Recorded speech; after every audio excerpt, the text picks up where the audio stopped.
here today, so I'd like to record it. Unit 9, Lesson 4, Reading. Read a cross-cultural blog about recycling. And this warm-up question right here. Have you ever read or written a blog? And let's start first with this word. What is a blog? Does anyone know what a blog is? Eugene, what is a blog?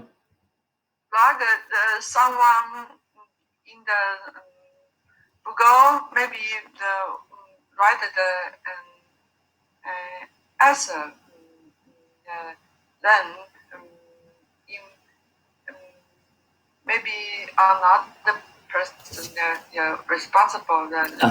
Let's group. Yeah, so you can't, on a blog, you can respond. Definitely, you can post comments. It's a little different than a discussion board, because a discussion board is more like a question and answer type of setting. But here's a blog. We get this word from a combination of two words, web and log. And if any of you have a job where you have to keep a travel log or an expense log or something like that, a log is just a written record of something. And so we take the B from web and we make one word out of it, blog. Okay, so that's where this word comes from, a web log, blog.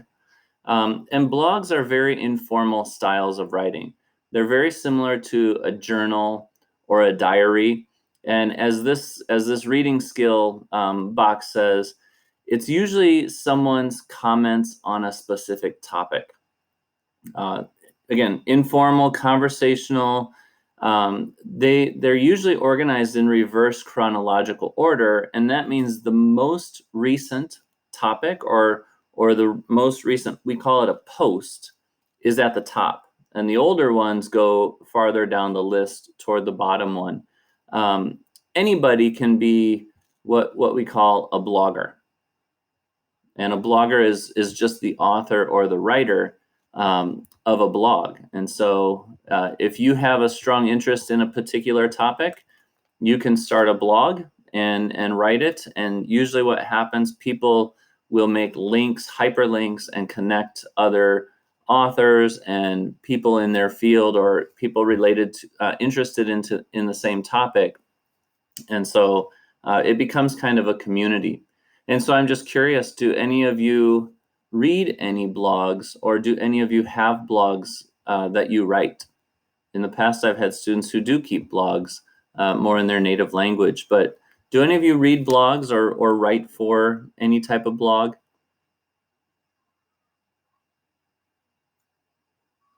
Sarah, do you? Oh, sorry, Eugene? I always read the blogs, but I don't write. Okay, you read the blogs. Sarah, do you read a blog? A couple of blogs I read. I used to have a blog. Can you tell us about the ones you read and what you used to write about? I like to read blogs about cooking and adventures with travel, especially with children. So like how to take your children on a vacation far away, like tips for travel to XYZ.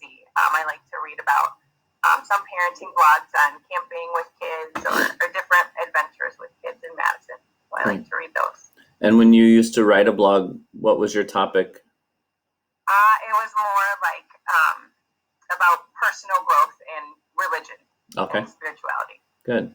So yeah, my wife also, if we are going to take a vacation, for example, a few years ago, we went to Yellowstone National Park, and we drove there, and our plan was to do mostly camping.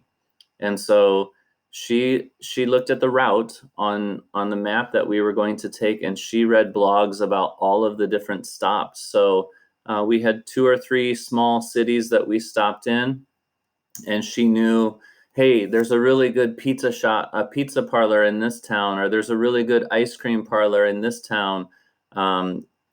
There's a cool Native American piece of art over here. And so by reading blogs, she planned our trip so that it was really enjoyable and not just so random.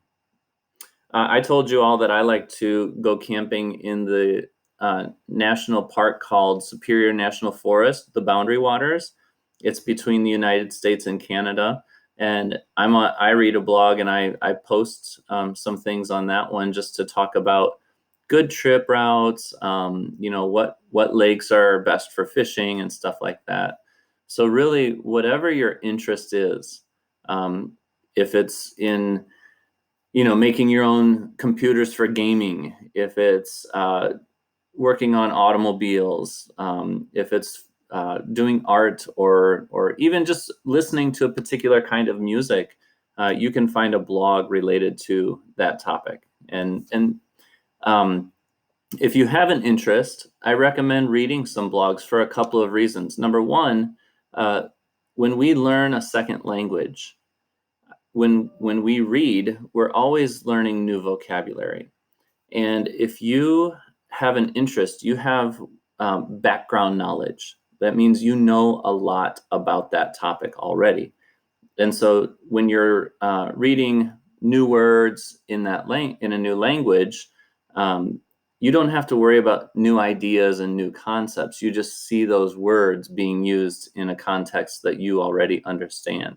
And because blogs are really informal and conversational, you see English being used as native speakers use it, in that informal sense. So I really encourage you to read some blogs based on topics that you are interested in. Okay, so we are going to